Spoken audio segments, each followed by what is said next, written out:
Details columns the 10th of October 2017 De FactoLiamy MacNally ad never the twain shall meet was a phrase used by Rudyard Kipling in the Ballad of East and West.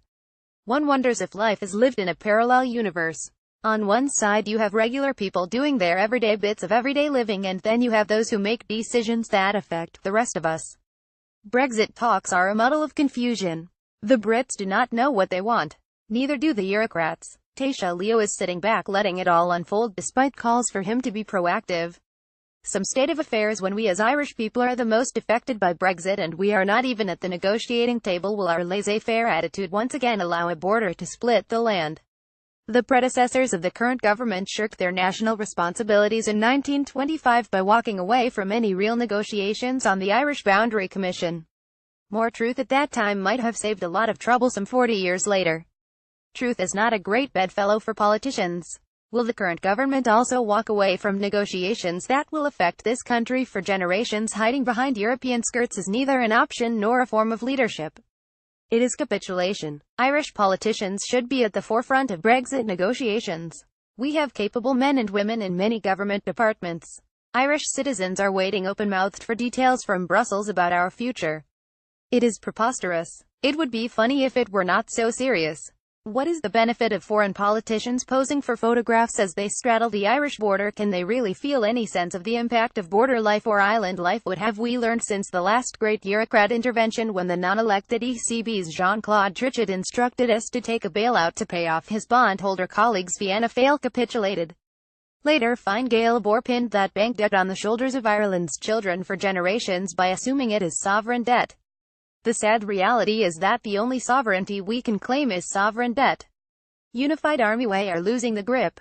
It always starts slowly. In the end we will all wonder, how did it come to this? That happens because we all choose to ignore what is going on. The creation of a European army is on the horizon, even if Brussels denies it. PESCO, Permanent Enhanced Structured Cooperation, has been described as the stepping stone in military cooperation. Federica Mogherini, the EU's head of foreign affairs and security policy, said PESCO should be ready by January 2018.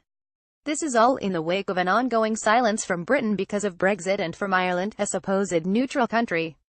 According to the president of the German Social Democratic Party, Martin Schulz, so far in the European defense policy there is little cooperation, also because the acting people do not know each other. That is why we need a college at the European level for military staff training, where every young major who is chosen for higher leadership positions is compulsorily trained for 6 months with other officers from European armed forces. A central army means a centralized fund that will create an EU arms industry. You might wonder if we learned from history. Those in power keep writing the same narrative the world over. It centers round arms, with the common man and woman picking up the bill, financially and in the front line. Couple this with the EC President Jean-Claude Juncker's recent EU speech. He wants one president, one finance minister and more decisions by qualified majority. All this can be done without changing any EU treaty if all heads of state or government agree to do so. Imagine qualified majority voting on a common consolidated corporate tax base, VAT, digital industry tax and a financial transaction tax. It would put Brexit into the Tea Party category. What was once a European economic dream is heading towards a military nightmare. We joined an economic community that has long since been hijacked. Britain will soon find that out, as we will, as eirexit rather than eirexit.